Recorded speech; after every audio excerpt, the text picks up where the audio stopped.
Hey everybody, welcome to this episode of Think Business. I'm really looking forward to meeting somebody in person that I've been talking to for many years, Joe Newmyer, President and CEO at The Wine Guy. And Joe, you've been a huge asset. I love sending gifts of wine from your store. You're such a guru when it comes to wine, and you've built such a great business. And what I love about your tagline is, we taste a lot of bad wine, so you don't have to. And I think people actually get mad when I do send them a bottle of wine from you, because by the time they go in, get their wine, they walk out with a lot more wine. So it's a pleasure to meet you.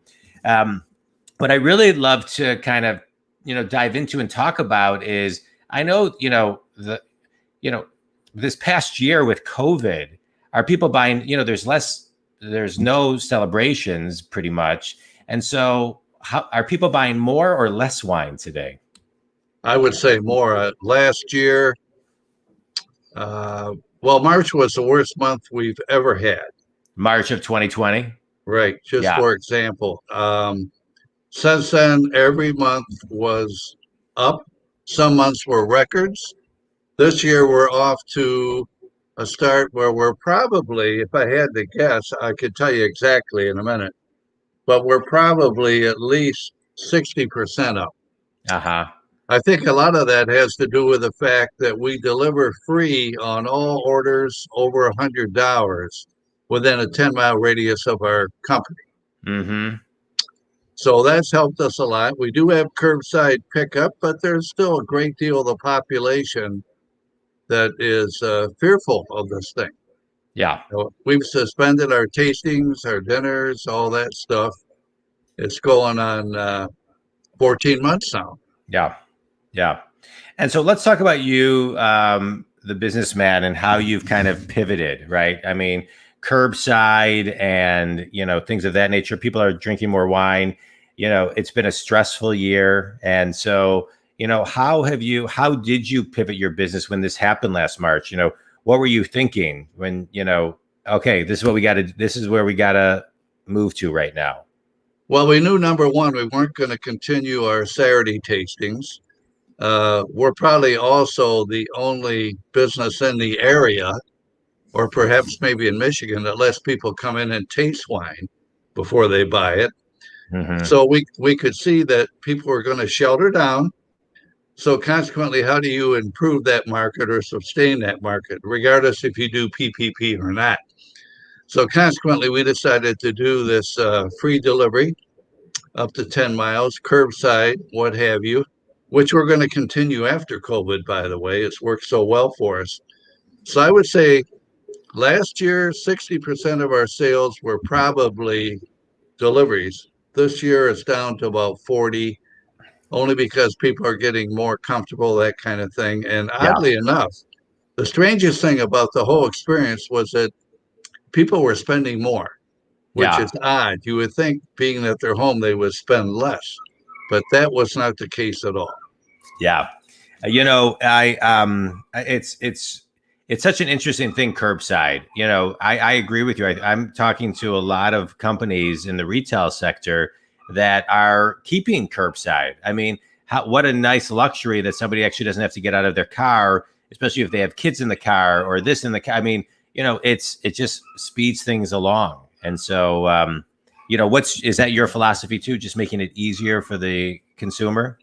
I want to make it as convenient as I can for all of our clients. Most have families. I still have people that come in, leave their kids in the car, which I'm not happy about that. Yeah. They're more than welcome to bring their children in. I think they're just worried they'll knock something over or what have you.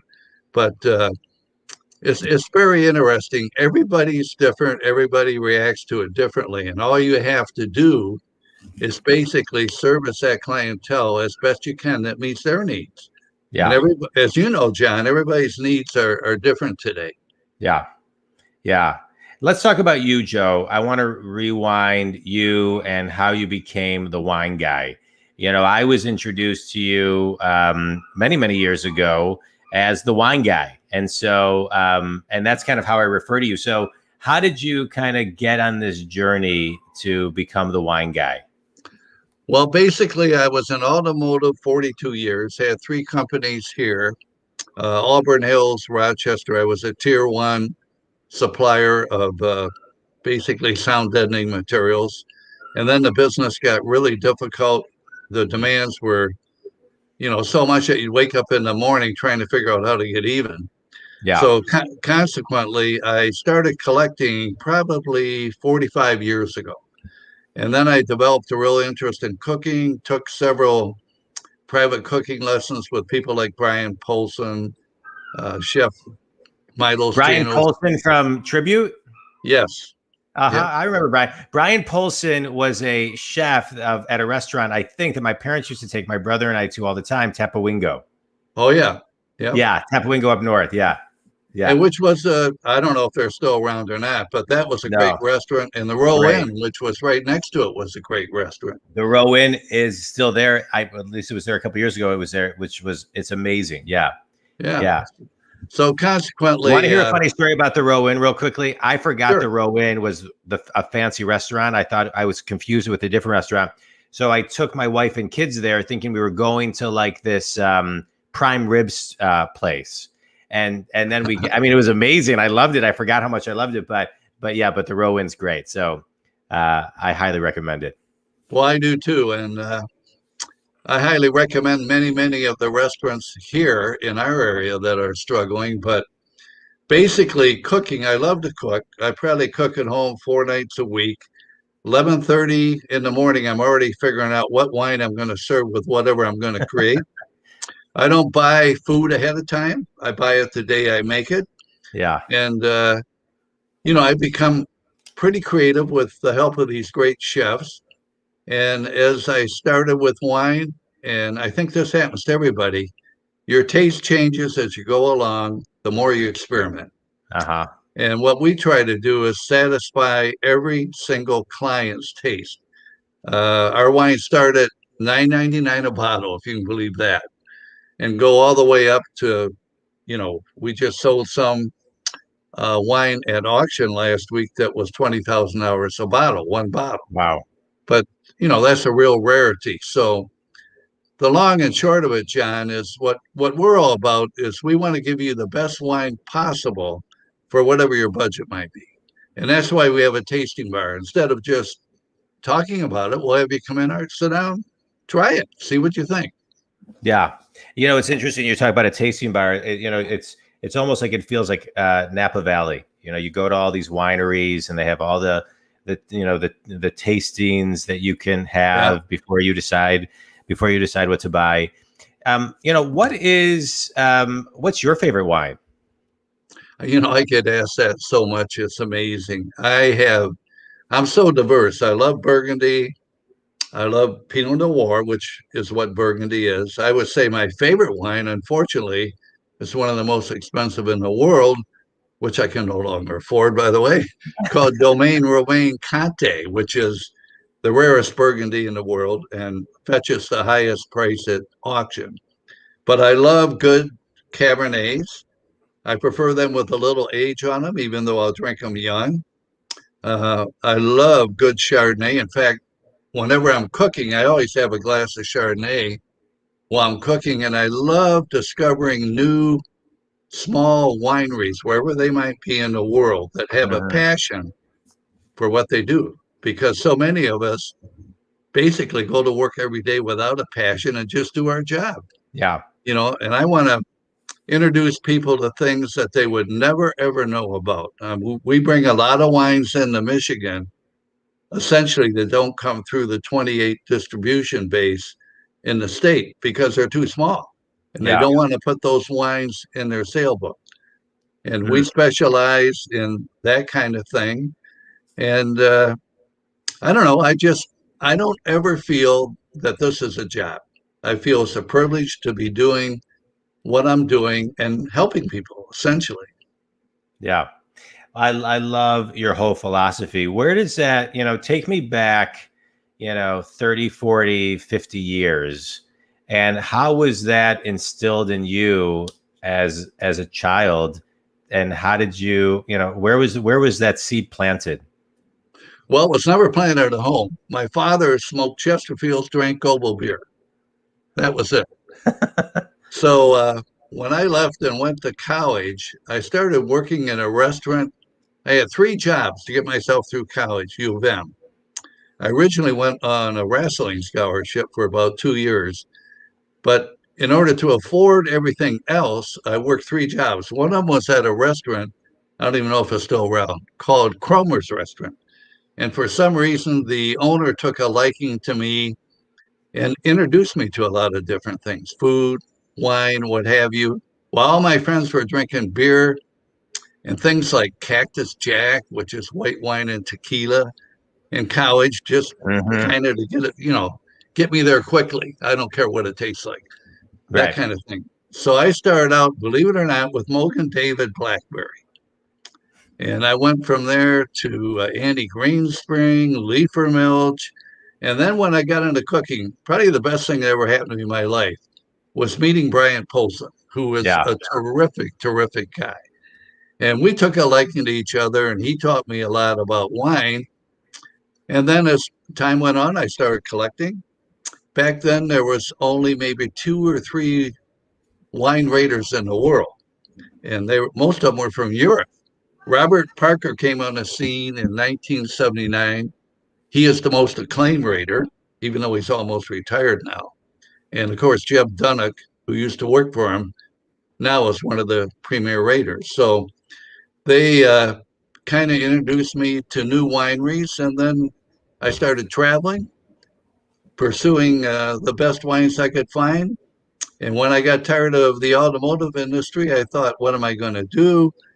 I was designing, building, and managing wine cellars for about 10 people in Michigan. We still do that under our other company called Classic Wine Cellars. And after I did that for a while, they said, well, why don't you just fill the cellar instead of just designing and building it?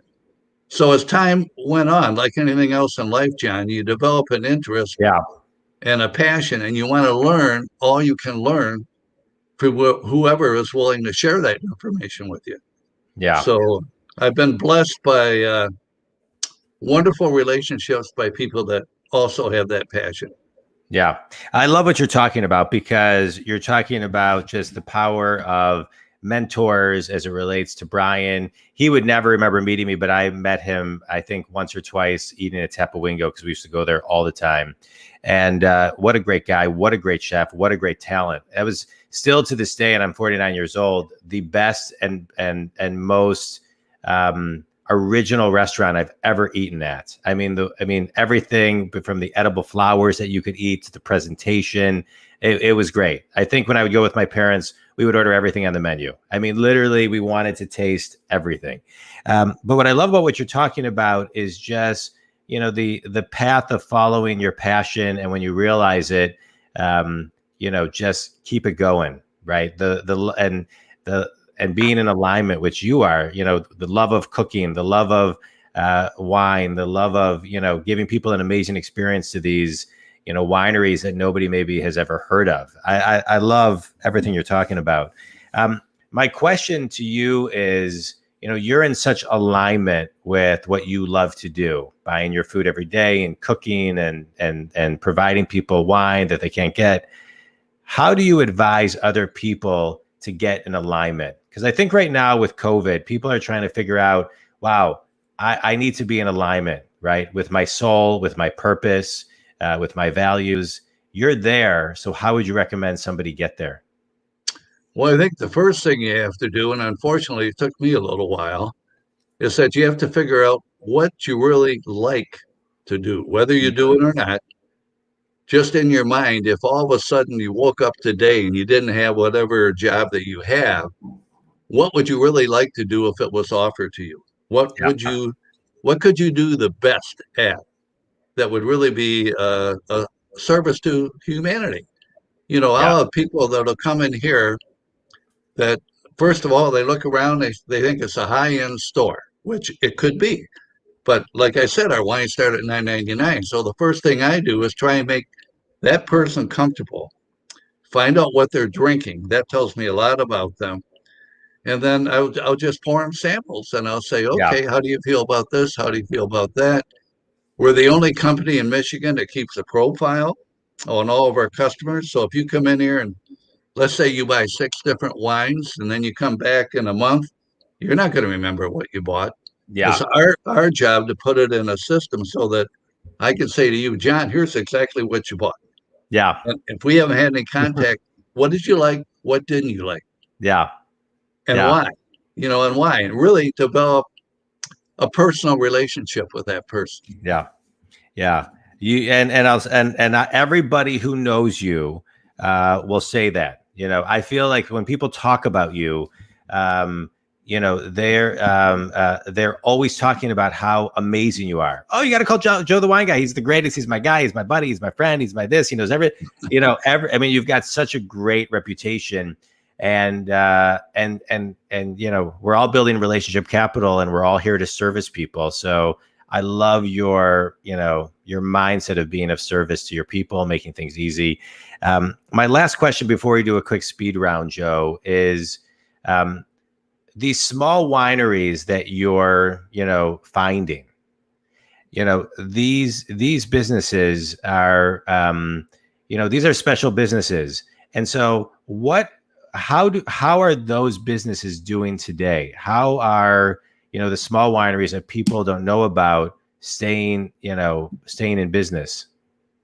Well, I'll give you an example, and it's a very small percentage of companies in the wine industry. I mean, there are so many worldwide, but the long and short of it is the smaller producers that produce, say, less than 1,000 bottles a year, they really aren't of any interest to a distributor because they have to take the time to put them in their book, promote the wines.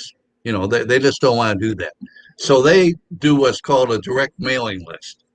A good example would be Screaming Eagle, the largest, most expensive California Cabernet goes for about $2,800 a bottle.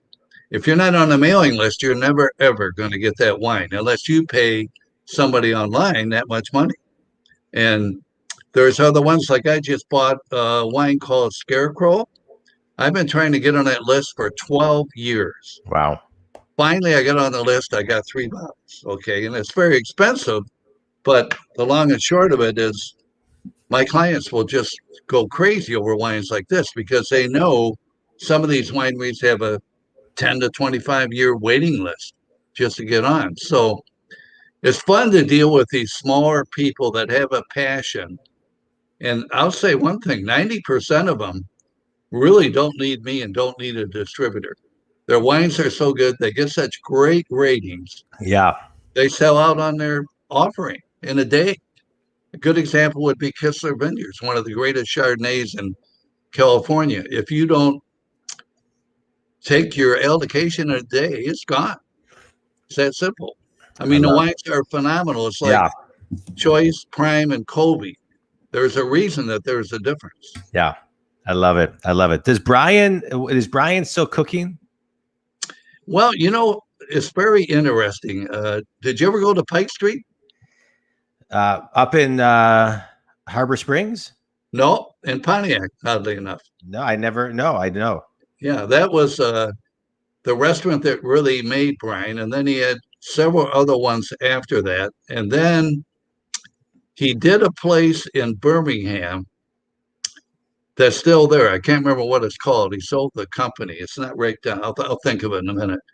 But he was also helping airlines with their food as a side thing. And right now, I think his only gig right now, he's getting close to retirement. Being a chef is really a tedious job. No, I know. Is he teaching? Would he teach me? At Schoolcraft College. Oh, Schoolcraft College is one of the best culinary schools in the country. Yeah. Yeah. Yeah. So to my knowledge, that's really all he's up to. And I haven't seen him probably in about a year when he pulled up to me in my car with a motorcycle. I didn't even recognize him. I love it. I love it. I love it. All right, Joe, quick speed round. You ready? Yes. Best piece of wisdom you've ever received? Do what you do well and that you have a passion for it. Fast forward 100 years. What do you want your legacy to be? The guy introduced me more and taught me more about wine than anybody. Yeah, I love that. Finish this sentence. One thing every business person needs to do to build a better relationship with their clients is Truly take an interest in your clients and what suits them best. The biggest problem sommeliers make, they try and sell you wines that they like. I've had them working for me. It's amazing. yeah, Instead of getting to know the client what they like, that's what they do. And a good yeah, example is if we have a new client come in and they have no idea what they want, and they're a little bit nervous. So then I have to make a guess as to what they might like.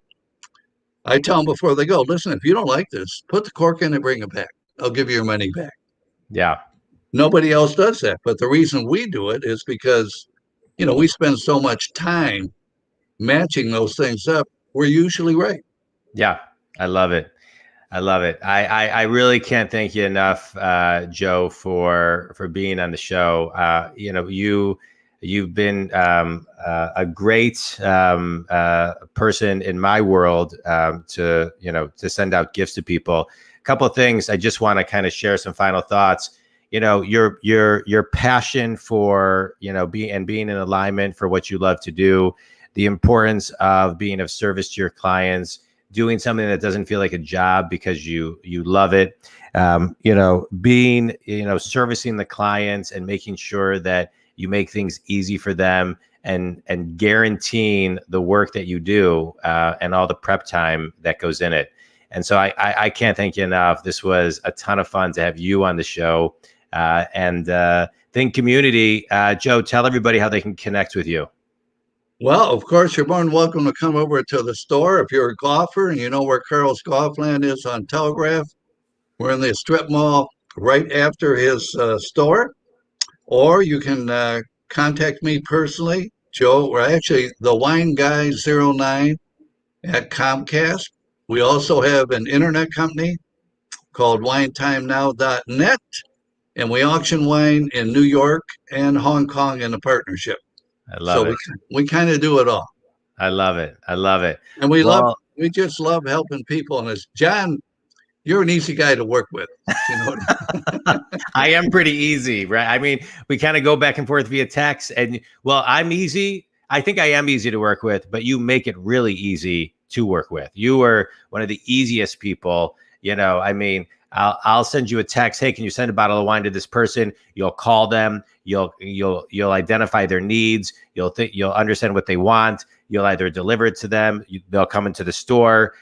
If they come into the store, they get mad at me because they tell me they bought so much wine because they met you, and now they're a client for life, and this and the other. So I appreciate you saying I'm easy, but you make it really easy, Joe.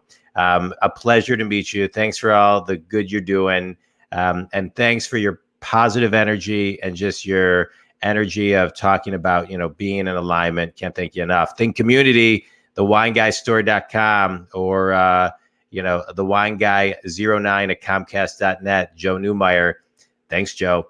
It was great. I'll give you a phone number too if you need it. Yeah. Go ahead. 248-977-4893. All my clients have my cell. Yeah. 248-705-3339. All right. We'd love to help you. I love it. Thanks, Joe, the wine guy. Appreciate it. You're welcome, John. You have a wonderful day. Great Thanks. talking to you. You too. Bye.